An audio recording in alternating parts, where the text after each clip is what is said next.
नमस्ते दोस्तों, मैं आशुतोष ज्योति आज की बात में आपका स्वागत करती हूँ। आइए आज की बात कर लेते हैं। आज बड़ा ही अच्छा दिन है, शुभ दिन है। आज पहली तारीख है। सबको दिसंबर की पहली तारीख की शुभकामनाएं।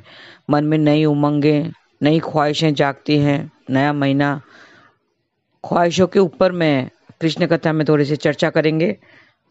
आज का दिन अच्छा हो आपका, यही प्रार्थना करते हुए। आज रविवार का दिन है। रविवार की ऊर्जा लेने के लिए सूरज को अर्घ दीजिए। मैंने विधि बताई है, विधि से कीजिए। मंत्र जाप कीजिए, ओम घृणी सूर्याय नमः ऐसा करके आप अर्घ दीजिए और अपना दिन सफल कीजिए। मैं वास्तु से शुरू करती हूँ। आज की खास बात ले लेंगे, फिर कृष्ण कथा में थोड़ी सी ज्ञान की बातें करेंगे। तो अंत तक बने रहिए और लाभ उठाइए। वास्तु की बात करें तो घड़ी की बात करते हैं। कलाई पर पहनने वाली घड़ी, रिस्ट वॉच। कलाई घड़ी को तकिए के नीचे रखकर नहीं सोना चाहिए। बहुत लोगों की आदत होती है कि सोते वक्त हाथ से निकाल कर तकिए के नीचे रख देते हैं, वो नहीं करना चाहिए। इससे जो तरंगे हैं, जो इलेक्ट्रोमैग्नेटिक जो तरंगे निकलती हैं, वो दिमाग और हृदय पर असर डालती हैं। इससे कमरे में नेगेटिव ऊर्जा पैदा होती हैं और आपकी विचारधारा फिर नकारात्मक हो जाती है। नेगेटिविटी बढ़ जाती है रूम में और आपके विचार भी नेगेटिव हो जाते हैं। तो ये थी वास्तु की बातें। अब योग और तिथि की बात करते हैं। अमावस्या तिथि आज दोपहर पहले 11:50 तक रहेगी, फिर प्रतिपदा तिथि लग जाएगी। आज शाम 4:30 तक सुकर्मा योग रहेगा।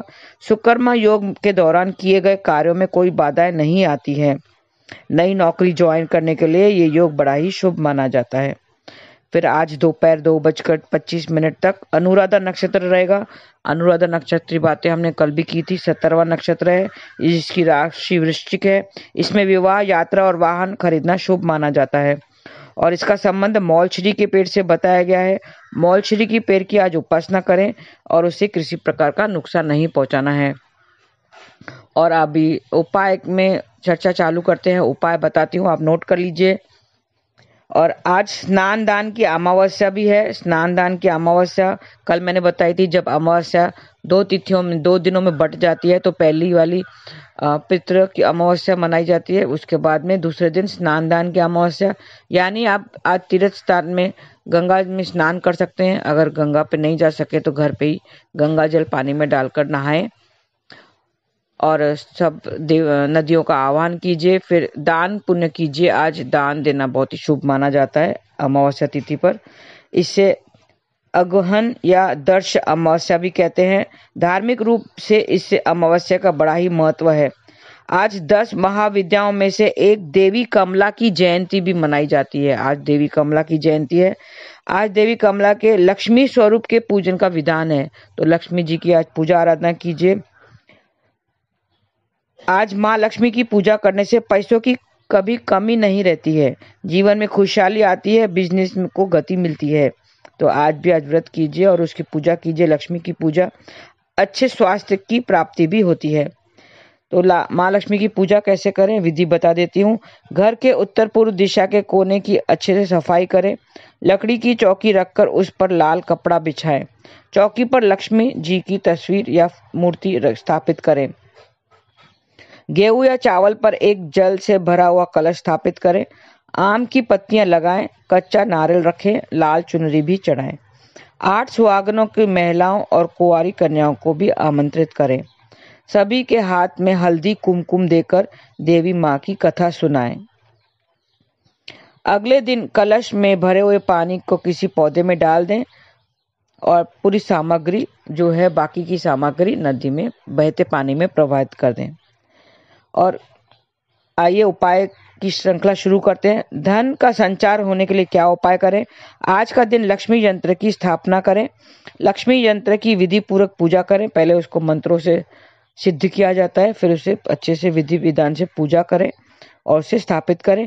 और माँ लक्ष्मी का मंत्र आप जाप करना है। कौन सा है माँ लक्ष्मी का मंत्र? ओम श्रीं ह्रीं श्रीं कमले कमलालय प्रसिद्ध प्रसिद्ध श्रीं ह्रीं श्रीं माँ लक्ष्मये नमः। ये बहुत ही अच्छा शुभ मंत्र है, इसको आप जाप कीजिए और सिद्ध किए हुए यंत्र को घर में स्थापित करें। पान के पत्ते पर हल्दी से श्री लिखे, श्रीम श्रीम, वैसे तो उसका बीज मंत्र यही है माता का, तो श्रीम लिखकर और पान के पत्तों देवी माँ को अर्पित कर दें तो जीवन में समृद्धि आएगी। कमल का फूल भी अर्पित करें। और कारोबार में बढ़ोतरी के लिए क्या उपाय करने हैं? लक्ष्मी जी के आगे घी का दीपक जलाएं, शक्कर का भोग लगाएं, देवी माँ के चरणों में 5 कौड़ियाँ रख दें और पूर्व दिशा की ओर मुख करके देवी माँ का ध्यान करें और मंत्र जाप करें। ओम श्रीं ह्रीं क्लीं श्रीं सिद्ध लक्ष्मये नमः। ओम श्रीं ह्रीं क्लीं श्रीं सिद्ध लक्ष्मी नमः। ऐसा करेंगे तो कारोबार में बढ़ोतरी होगी। और कौड़ियाँ एक लाल कपड़े में बांधकर रख लें। और जो आप अगर किसी कला में निपुण हैं तो कला को निखारने के लिए क्या उपाय करें? देवी लक्ष्मी की मूर्ति या तस्वीर स्थापित करनी चाहिए। एक छोटी सी रंगोली बनानी चाहिए। रंगोली के बीचों बीच घी का दीपक भी जलाना चाहिए और देवी माँ की विधि विधान से पूजा करनी चाहिए। मधु, घी और शक्कर युक्त तिल से 108 आहुति देनी चाहिए। आज आहुति करें। श्रीं ह्रीं श्रीं का जाप करते हुए आहुति करनी है। और काम में आनंद लाने के लिए क्या उपाय करें? कन्याओं को आदर पूर्वक भोजन कराना चाहिए। आज दक्षिणा स्वरूप कुछ देकर उनको आशीर्वाद भी लेनी चाहिए। और सफलता के लिए क्या उपाय करें? किसी काम में सफलता के लिए विधि पूर्वक धूप दीप से देवी माँ का पूजन करनी चाहिए। चावल से हवन करना चाहिए। और सुख साधन प्राप्त करने के लिए क्या उपाय करें? दक्षिणावर्ती शंख में गंगा जल भरकर देवी को चढ़ाएं और देवी लक्ष्मी की पूजा करके हाथी को हरा चारा खिलाएं। और महावत को मिट्टी से बनी हुई कोई चीज गिफ्ट करें तो काम व्यवस्थित रूप से सफल हो जाएगा। अच्छी सेहत की कामना है तो उसके लिए क्या उपाय करें? देवी लक्ष्मी की मूर्ति सामने रखें। घी युक्त गिलोय से 1008 बार हवन करना चाहिए। 1008 बार हवन नहीं कर सकें तो 108 बार ही हवन करें। देवी लक्ष्मी की मूर्ति सामने रखें और माँ लक्ष्मी को हल्दी कुमकुम अर्पित करें तो सौभाग्य में बढ़ोतरी होगी। सौभाग्य में बढ़ोतरी के लिए ये सरल उपाय है। घी का दीपक जलाकर उनकी आरती भी करनी है। गौ माता की भी हल्दी कुमकुम से पूजा करें। तो आज गौ माता को भी चारा खिलाना है और किसी को दान भी करना है तो आप ये कीजिए और पुण्य पाइए। तो ये थे छोटे से उपाय। आज देवी माँ लक्ष्मी की पूजा आराधना करनी है, उसका आप अच्छे से विधि विधान से पूजा कीजिए। आप श्री यंत्र भी स्थापित कर सकते हैं। तो ये थी आज की खास बात। अब कृष्ण कथा में थोड़े से ज्ञान की बातें करते हैं। आज 1 तारीख है। कल नवंबर महीना खत्म हुआ, आज दिसंबर का महीना चालू हुआ है। तो नई ऊर्जा, नई उमंगें और नई ख्वाहिशें भी मन में होती हैं। ख्वाहिशें हमारी खत्म ही नहीं होती है। पिछले महीने कुछ और ख्वाहिशें थी, अब नया महीना चालू हुआ है तो कुछ और नया कुछ करने की ख्वाहिश जरूर होती है। हमारे जीवन इसी तरह ख्वाहिशों को पूरा करते में ही निकल जाता है। हमारी कामनाएं ऐसी लगी रहती हैं, ये खत्म ही नहीं होती। एक पूरी होती है तो दूसरी सामने खड़ी हो जाती हैं। इच्छाओं का कभी अंत नहीं होता, कभी खात्मा नहीं होता। हम छोटे बच्चे से शुरू करते हैं, ख्वाहिशों का कैसे सिलसिला चालू रहता है, आइए हम देख लेते हैं। आज का शीर्षक ही है इच्छाएं, इच्छाओं की पूर्ति। छोटा बच्चा जब पैदा होता है घर में, मन में जब शादी होती है तो इच्छा होती है कि बच्चा पैदा हो, संतान हो। वहां से शुरू होती है हमारी इच्छाओं का सिलसिला। हमारी इच्छा है कि हमें बच्चा हो, बच्चा पाने की इच्छा रखते हैं। संतान में भी फिर बेटा चाहिए। बेटा हुआ तो भी भगवान से कहते हैं कि अच्छा तंदुरुस्त बेटा हो, सुंदर बेटा हो। ये इच्छाएं है। फिर ये इच्छा पूरी हो जाती है और फिर बेटा पैदा, औलाद पैदा होती है। फिर इच्छा होती है कि ये छोटा है, अभी ये छोटा है, पैदा अभी हुआ है। इच्छा है कि बड़ा होकर ये हमें सुख देगा, हमारा सहारा बनेगा। ये अभी इतना गोद में पल रहा है, पालने में रो रहा है। अभी तो वो छोटा सा पैदा हो, इतना छोटा है, अभी वो पूरी तरह उसकी अभी तक तो वो आंखें भी नहीं खुली है पूरी तरह, रो रहा है, पल्ले में पल रहा है। अभी 9 महीने के गर्भ से दुखी होकर वो बाहर आया है। उसी से हमें उम्मीद रखना शुरू कर देते हैं। छोटा सा प्यारा सा बच्चा, उससे उम्मीद रखना शुरू करते हैं कि बड़ा होकर हमारा सहारा बनेगा। क्या करे, इच्छाएं पूरी ही नहीं होती हैं। इंसान खत्म हो जाता है मगर इच्छाएं कभी खत्म नहीं होती हैं। बालक थोड़ा बड़ा होता है तो हमारी इच्छा होती है कि कुछ पढ़ लिख जाए। अभी 1.5 साल का बच्चा होता ही है कि प्ले ग्रुप प्ले हाउस में डाल देते हैं कि कुछ सीख लेगा, कुछ न कुछ नया कुछ सीख जाएगा। प्ले हाउस में जाए तो भी अच्छा सा प्ले हाउस होना चाहिए, इसी प्ले हाउस में होना चाहिए, बहुत ही अच्छा है। फिर एडमिशन अच्छे स्कूल में होनी चाहिए। इतने में बेटा हुआ तो फिर बेटी की इच्छा होती है कि एक बहन भी चाहिए, एक भाई को एक बहन तो होनी ही चाहिए, तो बेटे के साथ एक बेटी भी होनी चाहिए। बेटी की इच्छा मन में होती है, इच्छा है कि आंगन में 2-2 फूल खिले।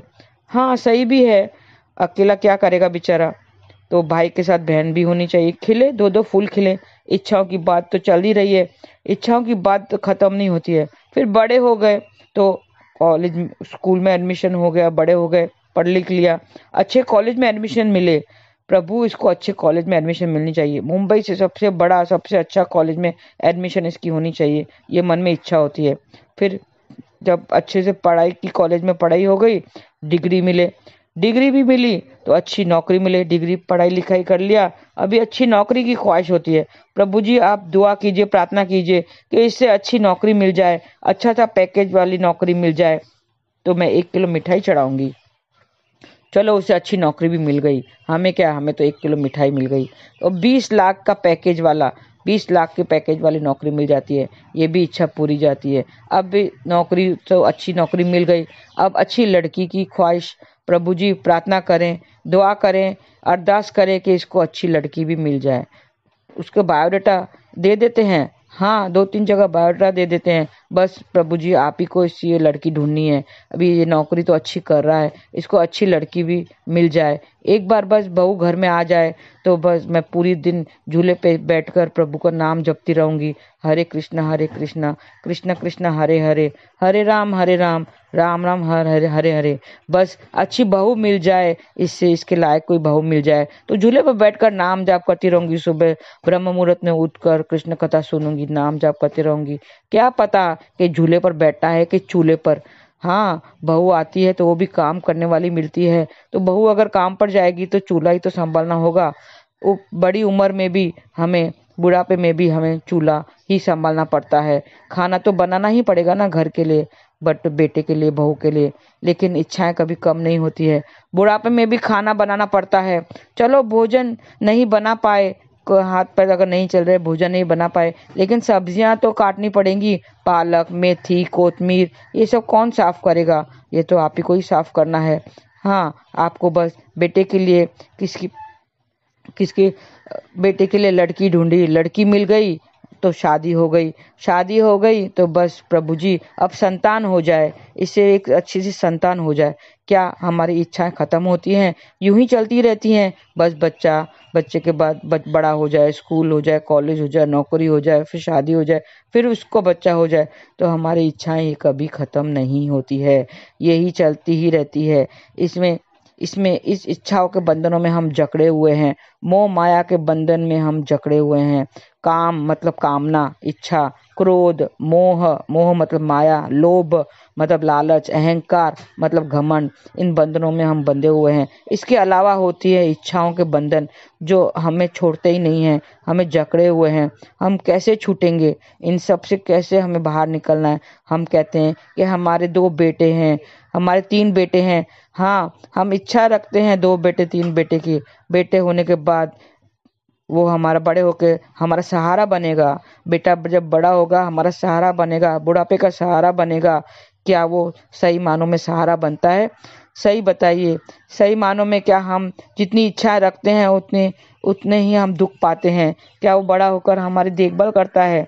नहीं, क्योंकि जो पूरी नहीं होती है, अगर इच्छाएं पूरी नहीं होती है तो फिर क्या होता है, हमें दुख मिलता है। पता चलता है कि हम तो कल भी अकेले थे और आज भी अकेले ही रह गए हैं।